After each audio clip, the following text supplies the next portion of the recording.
Hello everyone, Nathan here, and today I want to talk about a game that's just released into early access for PC and Xbox One called Darwin Project. And yes, it's Darwin Project, not The Darwin Project, which would sound a lot better. And I want to give you some of my impressions and opinions on how the game plays, and how it could maybe be improved in the future based on this early version. So let's start with what exactly is Darwin Project?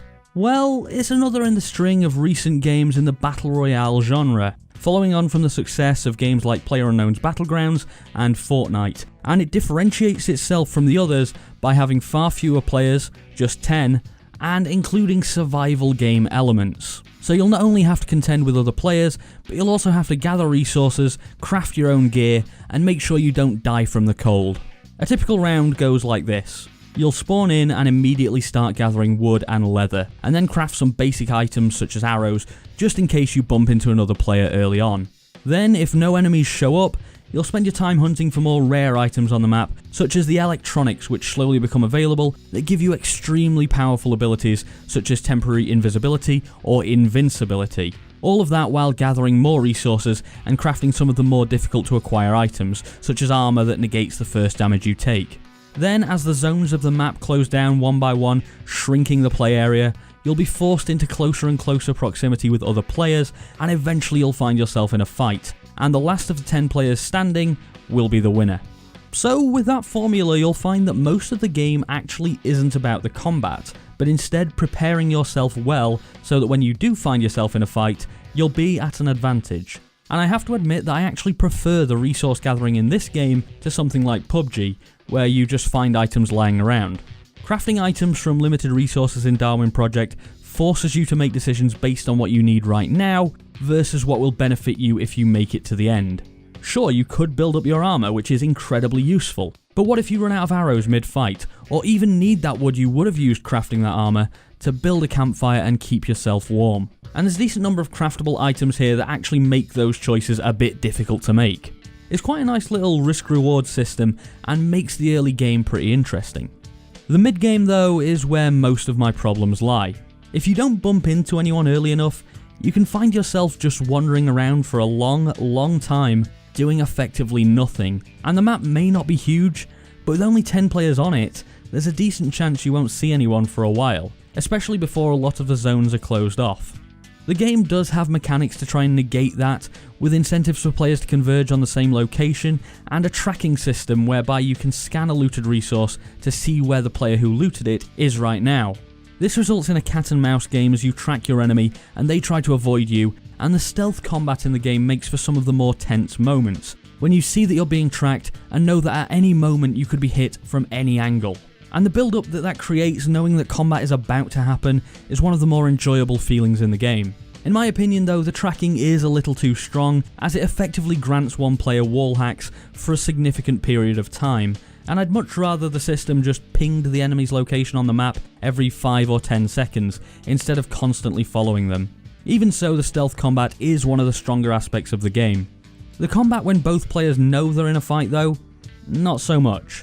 Each player has two main weapons in their bow and their axe, and most fights devolve into players jumping around trying to land bow shots, or swinging wildly with their axe hoping to get a lucky hit on the enemy, and it's not the most intricate of systems. I mean, it's tense, but it's like watching two idiots just go at each other. They're not bad players, it's just every fight in this game is like that. Oh, there it is. Come on, he did one more hit. There he goes. Knew he'd get it. Well played. Now, there are abilities that make the combat more interesting, often granted by those electronics I mentioned earlier, but I would say about 75% of fights end up looking like the one I just showed you, and it's a bit of an anticlimax having spent all of the game up until that point building up to that combat. Certainly something like Fortnite or PUBG, where players have different weaponry that they've collected, giving them different strengths and weaknesses, like one player having a sniper rifle so they got long range advantage over someone who only has a shotgun, alongside the fact that in those games you have many more power positions, including the bases that you can build in Fortnite, gives them a much deeper feeling to the combat than Darwin Project displays here. And I'd like to see something added in to give it more depth. Now, there is another huge mechanic to Darwin Project that I haven't mentioned yet, and that's the director. The premise of Darwin Project is that the players are contestants in a Hunger Games-like game show, and one person acts as the director. This director can close off areas, give buffs to players, start a manhunt on a player, and a lot more. Honestly, it's my favourite part of the game. Playing God with players on the ground and choosing who to help and who to punish, it creates an excellent little power fantasy. But it is an incredibly powerful position, as the director can effectively choose who wins and who loses. So here then, we're down to the last two, and I've still got all these abilities. I could give one of them invincibility. I could basically decide who wins at this stage. It's so dumb that I can just, if I choose I don't like one of these guys, I can let them win. As a show director, don't always punish the same inmate. Bullying is lame. Being funny and unpredictable is good. But also, if you want to team up with a guy, that guy will win. That guy will just win. Now, it's obvious that Scavenger Studios is aware that this could be a problem, given all the warnings they put up on the game about being a good director. But how on earth do you police that? How do you tell who's cheating and who's being, as they say in the game, unpredictable? Hell, even if you're trying to be a good director, you make moves that give an advantage to one player over another. And if you lose a fight because the director decided to give the other guy the upper hand, it's incredibly frustrating. Giving one player that much power seems a little crazy to me. Kinda like the commanders in Battlefield 4 or the hackers in Hardline that had a massive say over who won the game. And even when people aren't teaming up or playing with their friends, you can still feel biased towards one particular player over another. It feels like there's no sweet spot here either, as when you take power away from the director, it won't be nearly as fun to take on that role, and I can foresee lobbies waiting for ages to start a match because nobody is queuing to play as the director. Maybe I'd like to see a game mode added, maybe a competitive game mode, without a director, or where an algorithm takes over and closes off the zones with most people in them. Something where there can be no possible bias, even if it means a greater reliance on RNG. Honestly, it feels like the director was added to the game to give a nice tool to streamers, as Darwin Project heavily pushes Twitch and Mixer integration, and lets viewers vote on what the director should do. It feels like a lot of the marketing for this one is based on streamers and YouTubers, and taking away the director or nerfing it into oblivion would affect that, so I don't really see it happening anytime soon.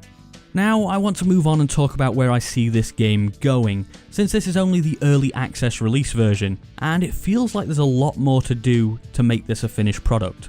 New modes and maps are obviously going to be key, as at the moment, after a few hours, you've pretty much experienced everything the game has to offer, and there is already a plan to add duos into the game, where you and a friend team up against other pairs, and I think that could add a lot to the enjoyment here.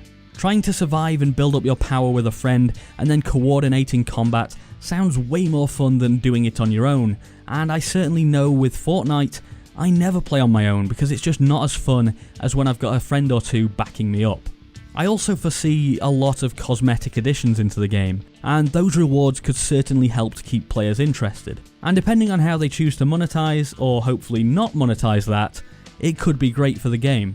Now, they are asking $14.99 or £11.39 for this one, and personally I think that's a misstep from a business point of view, as the player base is what's going to make or break this game, and if it had been a free-to-play game, it would have generated a lot more interest, and ensured that this one won't fade off. But so long as Scavenger Studios update Darwin Project regularly and don't spend too long in early access, they shouldn't have too much of a problem here. And making this a paid game does disincentivize cheating. So I'm not totally against the idea, I just think that a lot more people would have played it were it free to play. And then you can offer your cosmetic DLC as a way to monetize the game, hopefully in a non-scammy sort of way.